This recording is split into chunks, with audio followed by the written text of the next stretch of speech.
과 같이 나눌 하나님의 말씀의 제목은 행복의 비결이라고 하는 제목으로 은혜를 나누고자 합니다. 행복 얼마나 좋습니까? 사람은 누구나 행복하기를 원하죠. 행복을 싫어하는 사람은 이 세상에 아무도 없을 것입니다. 그런데 서원대로 행복한 사람은 사실 이렇게 보면 그렇게 많지는 않은 것 같아요. 이유가 뭡니까? 그것은 행복의 허상을 추구하기 때문입니다. 마치 신기루를 찾는 것과 같은 것이죠. 여행자가 사막에서 오아시스를 간절히 원하는데 멀리 오아시스가 보입니다. 그래서 열심히 뛰어갔는데 오아시스가 없는 거예요. 신기루였습니다. 인생도 바로 이와 같습니다. 많은 사람들이 행복이 소유나 성공이 있다고 생각합니다. 그래서 열심히 돈 벌고 출세하려고 얼마나 애를 쓰는지 모릅니다. 그런데 돈을 벌었는데도 행복하지 않고 출세했는데도 행복이 손에 잡히지를 않습니다. 분명히 소유나 성공에 행복이 있는 줄 알았는데 그게 아니었던 것이죠. 성경에 보면 이와 같이 행복의 신기를 찾아다녔던 대표적인 인물이 등장합니다.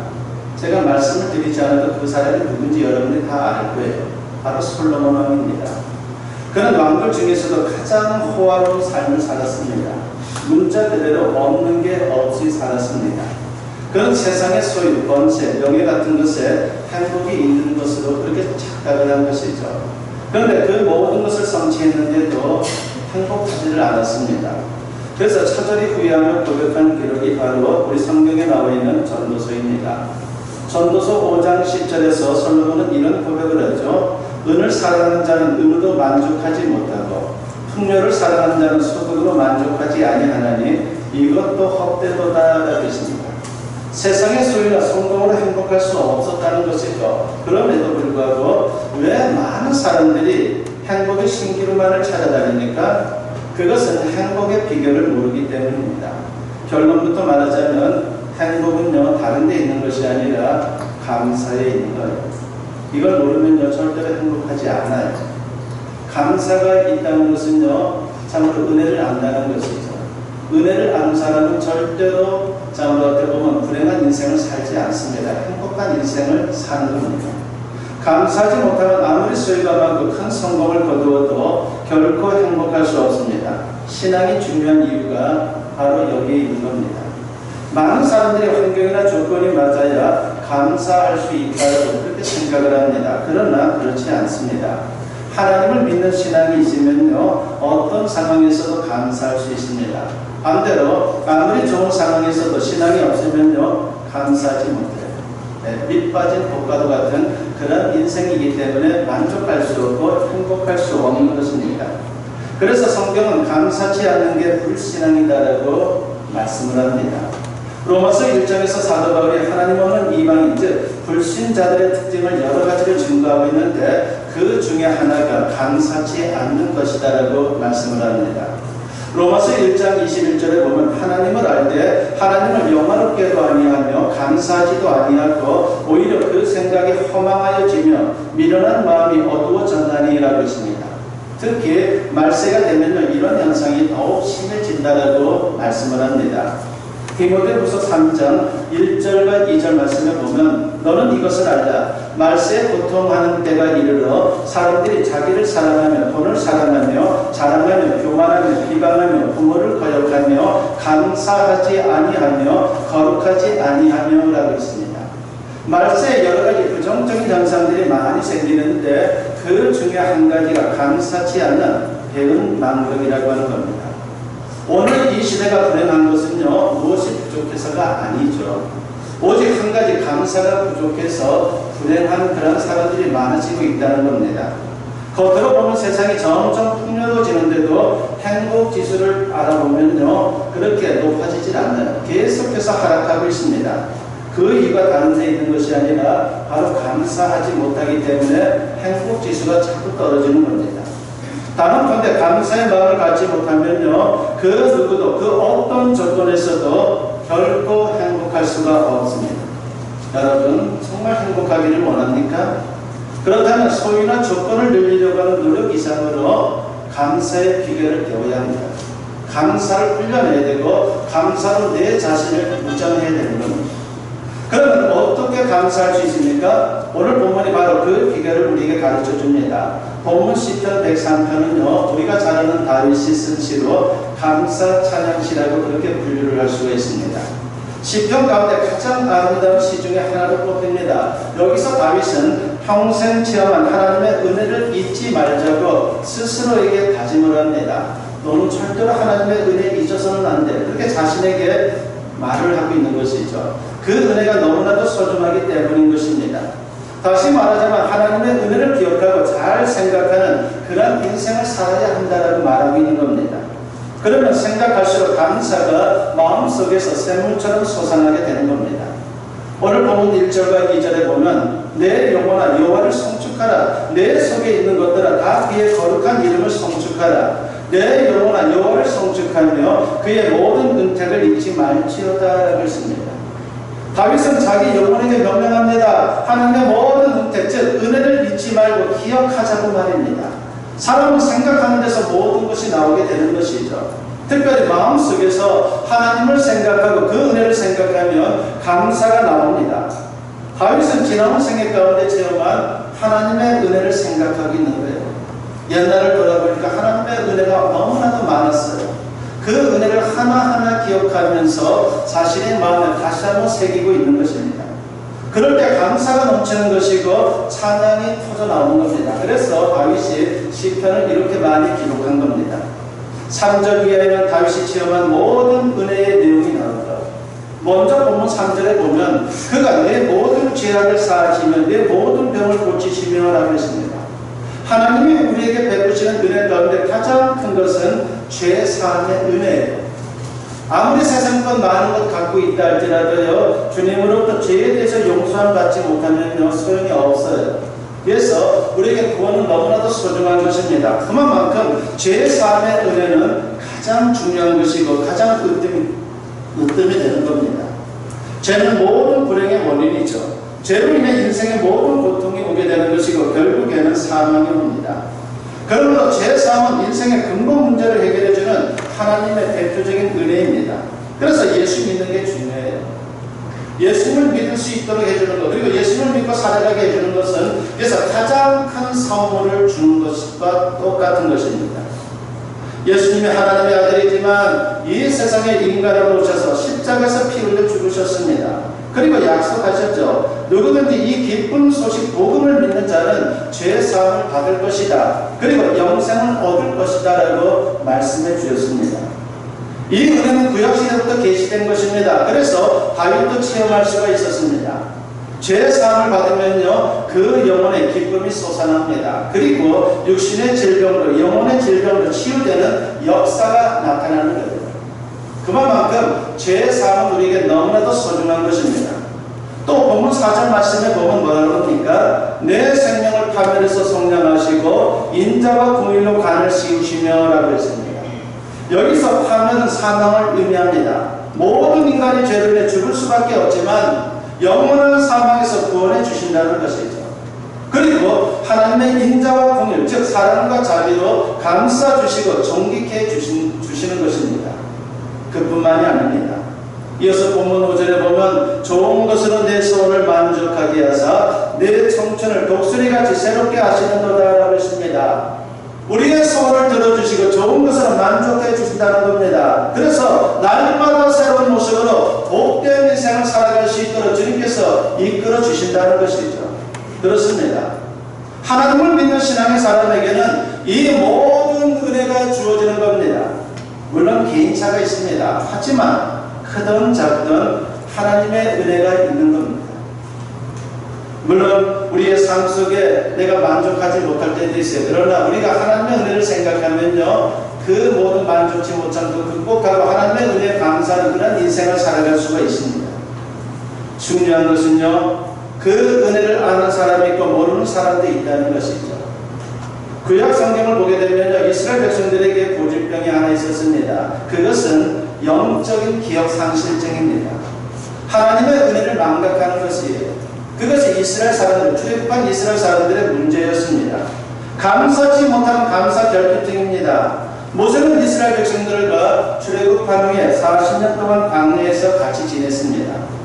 하나님이 약속하신 가나안을 목전에 두고서 그는 그곳에 들어가지를 못했어요.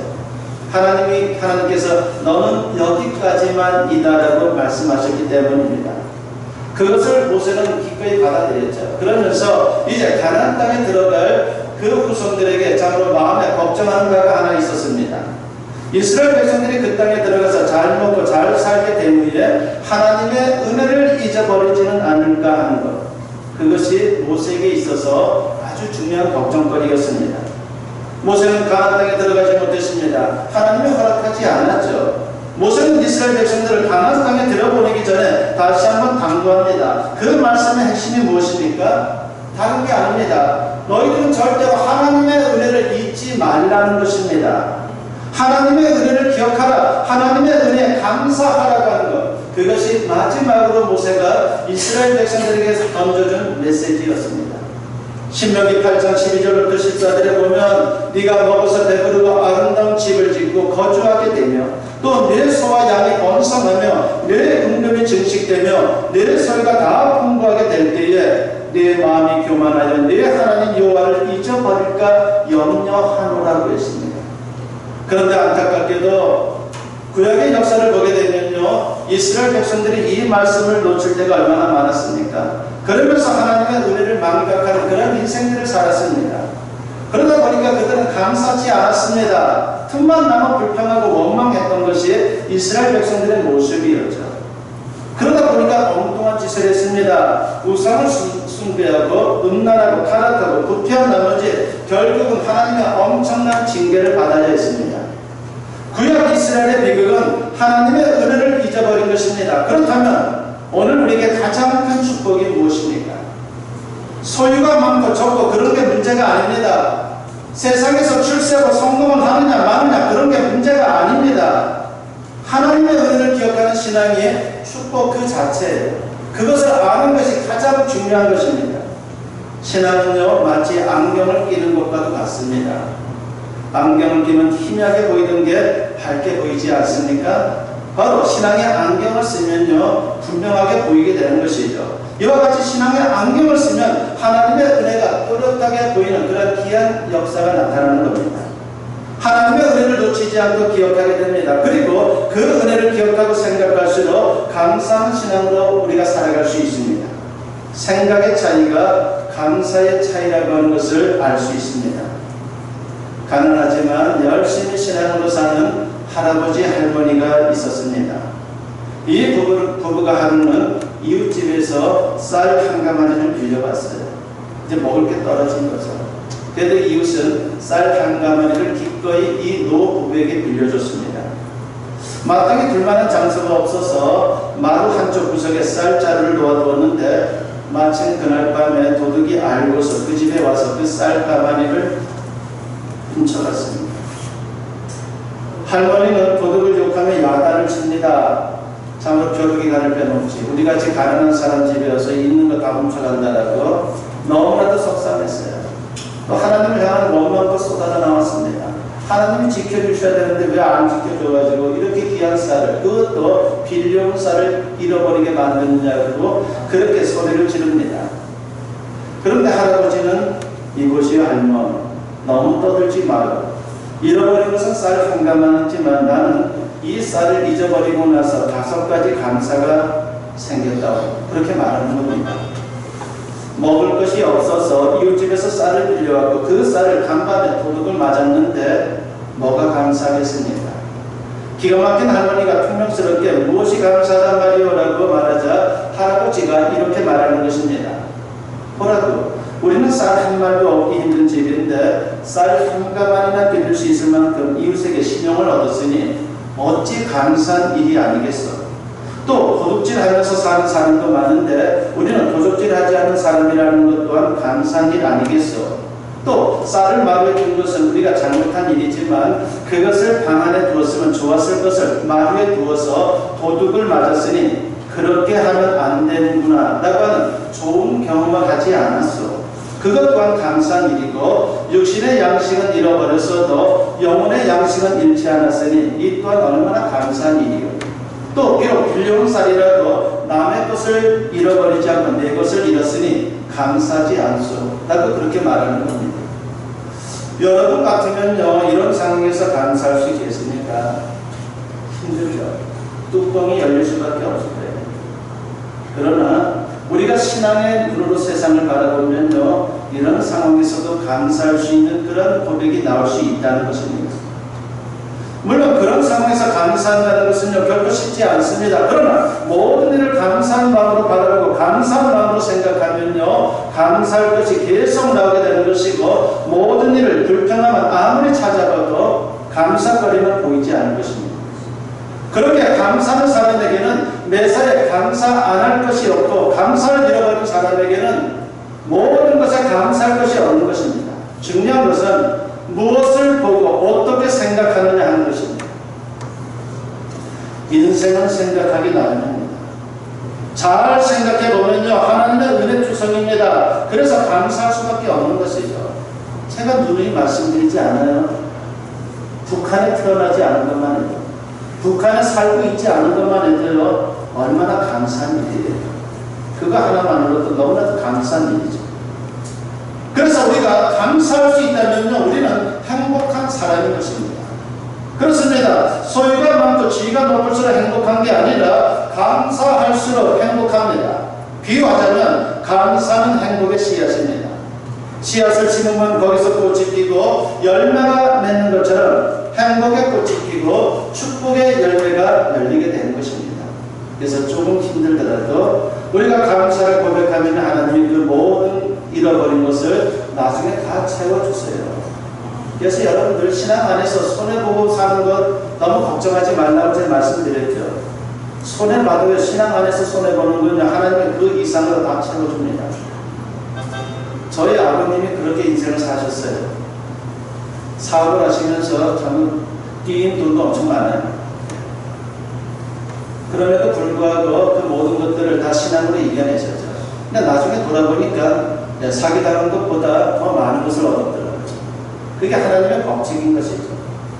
우리가 신앙의 눈으로 참으로 안 좋은 것을 생각하고 불평하면요, 계속해서 손해보지만 그런 속에서도 신앙 일치하고 감사하면요, 하나님께서 그 이상으로 우리에게 채워주시고 참으로 풍족한 인생, 진정한 행복한 인생을 살 수 있도록 은혜를 베풀어 주는 겁니다. 미국의 캘리포니아의 데이비스 대학교에 있는 로버트 에먼스 교수와 그리고 마이애미 대학교의 마이클 맥클로프 교수가 아주 흥미로운 실험을 했습니다. 이분들은 자원봉사자들을 뽑아서 A, B, C 그룹으로 나누었습니다. 일주일 동안 A 그룹은 나쁜 일에만 집중하도록 했어요. 그러니까 나쁜 생각만 해. 당신들 그냥 나쁜 생각만 하세요. 계속해서 나쁜 생각. 그 생각만 하라고 그렇게 지시를 내렸죠. 그리고 B 그룹에게는 감사할 일에 집중하도록 했습니다. 당신들은 그냥 감사할 것에 대해서만 생각하라고 그렇게 명령을 내린 겁니다. 그리고 C 그룹은 일상적인 일에 그냥 집중하도록 했어요. 그냥 뭐 생각 없이 살도록 그냥 내버려 둔 거죠. 일주일 동안 실험한 후에 각 그룹의 심리를 분석한 결과 감사할 일에 집중한 B 그룹이 가장 행복하다는 것을 발견했습니다. 감사할 일에 집중한 사람들은 좀 더 긍정적으로 자신들의 삶을 바라보게 되었습니다. 그것뿐만이 아니에요. 몸도 건강해졌고 활동 지수도 높아졌습니다. 두 교수는 이런 실험을 1년 동안 한 후에 매우 중요한 결론을 내리게 됩니다. 의지적으로 감사하는 훈련을 한 사람들은 다음과 같은 변화를 체험했다는 것을 발표를 했습니다. 그들은 삶에 대해 더 행복하다고 느끼게 되었습니다. 낙천적인 성격으로 변했습니다. 활력이 넘치게 되었습니다. 결단력이 강해졌습니다. 다양한 것에 흥미를 느끼게 되었습니다. 유머 감각이 생겼습니다. 힘든 일을 처리하는 데 자신감이 생겼습니다. 운동을 더 열심히 하게 되었습니다. 숙면을 취하게 되었습니다. 눈에 띄게 건강해졌습니다. 인생의 목표를 세웠으며 그것을 이루기 위해 노력하게 되었습니다. 일을 체계적으로 하게 되었습니다. 다른 사람들로부터 관대하고 친절한 사람이라고 하는 평을 받게 되었습니다. 시기하고 원망하는 마음이 사라졌습니다. 보다 창조적으로 열린 시각으로 상황을 바라보게 되었습니다. 어려운 상황에서도 더욱 탄력적으로 대처하게 되었습니다. 스트레스를 이기는 힘이 강해졌습니다. 가족관계가 돈독해졌습니다. 신앙이 보다 더 깊어졌습니다. 이런 결과를 얻었어요. 좋은 거는 다 얻은 거예요. 감사가 얼마나 대단한지 몰라요. 그래서 우리가 나에게 계속해서 여러분 그냥 감사할 것이 없는 것 같아도 감사거리를 찾아서 계속 감사하면요 이와 같이 놀라운 변화의 역사를 우리 또한 경험할 수 있다라고 하는 것입니다. 하나님의 은혜를 생각하고 감사하는 그런 우리 모두가 되었으면 합니다. 그 은혜만 생각해도 얼마나 감사할 것이 많습니까? 그러면 당장 소유나 조건이 달라지지 않아도 우리는 당장 부자가 될 수 있습니다. 하나님의 놀라운 축복으로 말입니다. 그 누구든 신앙의 안경을 쓰고 자신의 삶을 들여다보면요 감사할 수 있고 행복할 수 있습니다. 모든 게 하나님의 은혜예요. 살아있는 것 자체가 감사의 제목이고 무엇보다 예수 믿고 구원받아 천국 백성 된 것 자체가 감사의 제목입니다. 그래서 성경은 우리에게 누누이 신앙의 안경을 쓰고 범사에 감사하라고 계속해서 권면하고 있는 겁니다. 우리가 잘 아는 데살로니가 전서 5장 18절에서 뭐라고 합니까? 범사에 감사하라. 이것이 그리스도 예수 안에서 너희를 향하신 하나님의 뜻이니라고 했습니다. 그리고 감사의 삶을 살면요 하나님의 은혜와 축복의 역사가 기하급수적으로 이어지게 되는 거예요. 급증하게 되는 겁니다. 감사하면 행복하고 행복하면 마음이 기쁘고 마음이 기쁘면요 육신도 건강해지는 거예요. 날마다 불평하고 원망하고 짜증내면요 여러분 아무리 비싼 좋은 약을 먹어도 다 소용없어요. 아주 좋은 산삼 뭐 어떤 분은 좋은 산삼 하면은 뭐 1억도 넘는다라고 말씀하는데 그 아무리 좋은 산삼 비싼 산삼 먹어도요 우리의 마음속에 감사가 없으면 다 소용없어요. 엉뚱한 데 돈 쓰지 마십시오. 감사를 회복하면요 모든 게 다 해결되는 겁니다. 잠언 17장 22절에 보면 이런 말씀이 나오죠. 마음의 즐거움은 양약이라도 심령의 근심은 뼈를 마르게 하느니라고 했습니다. 감사하면 마음의 기쁨이 있습니다. 그 기쁨은 보약이요 항암제요 만병통치약입니다. 누가복음 17장을 보면요 나병 환자 10명이 예수님께 왔다가 치유를 받는 그런 은혜의 장면이 나옵니다. 그런데 그 중에 한 명만 다시 돌아와서 예수님께 감사를 했습니다. 그때 예수님이 뭐라고 말씀하셨습니까? 누가복음 17장 16절부터 19절에 보면요 이런 말씀을 하십니다. 예수의 발 아래 엎드려 감사하니 그는 사마리아 사람이다. 예수께서 대답하여 이르시되 10사람이 다 깨끗함을 받지 아니하였느냐? 그 9은 어디 있느냐? 이 이방인 외에는 하나님께 영광을 돌리러 돌아온 자가 없느냐 하시고 그에게 이르시되 일어나 가라 내 믿음이 너를 구원하였느니라 하시더라고 있습니다. 그냥 가버린 9명은 그것으로 끝이었습니다. 나병의 치유 자체는 큰 은혜였지만 그 후에는 하나님과 상관없이 예수님과 상관없는 사람들이 되고 말았습니다. 이건 참으로 중량을 잃어버린 거예요. 하지만 사마리아 사람은 몸에 그 치유가 나타나고 나서 집으로 돌아가는 것이 아니라 예수님께 다시 돌아가서 예수님께 감사함으로 예수님으로부터 칭찬받고 더 큰 은혜를 받았습니다. 영혼의 구원은 물론이고 아마 평생 동안 하나님의 은혜가 솟아나는 그런 인생을 살았을 것입니다. 우리 육신만 건강해지는 게 중요한 게 아니에요. 영혼이 건강해져야 돼요. 구원의 은혜를 입어야 되는 겁니다. 그럴 때에 완벽한 치유가 되는 거예요. 그것을 주님은 말씀하고 있는 것이죠. 감사한 신앙을 통해서 너희의 구원이 더욱더 깊어지고 신앙이 더욱더 깊어지기를 원한다라고 하는 것. 그래서 영육간의 강건함을 소유하라고 하는 것을 주님은 우리에게 말씀하고 있는 것입니다. 이것이 참으로 우리에게 너무나도 소중한 겁니다. 김희아 집사님이라고 하는 분을 아실지 모르겠습니다. 이름을 어떤 분들은 기억하실 분들도 있을 것 같아요. 김희아. 이 김희아 집사님은 CBS의 새롭게 하소서라고 하는 프로그램과 KBS에서 하는 강연 100도시에 출연했던 분이에요. 그리고 또한 다니엘 기도에도 나왔던 분이죠. 이분은 어려서부터 고육원에서 자라고 선천성 안면 장애가 있는 분입니다. 얼굴의 절반이 붉은 점으로 덮여서 사람들의 시선이 주는 고통을 당해야만 했습니다. 남자도 아니고 여자인데 얼굴 절반이 전혀 다른 색깔을 가지고 있는 것이죠. 붉은 점으로 덮였습니다. 게다가 25살 때에는 붉은 점이 있는 반대쪽 얼굴에 암이 생겨서 투병 생활도 있습니다. 설상가상이죠. 인간적인 조건으로 보면 도저히 감사할 수 없지만 하나님을 알기에 그 은혜를 깨달았기에 감사할 수 있었고 행복할 수 있었다라고 고백을 합니다.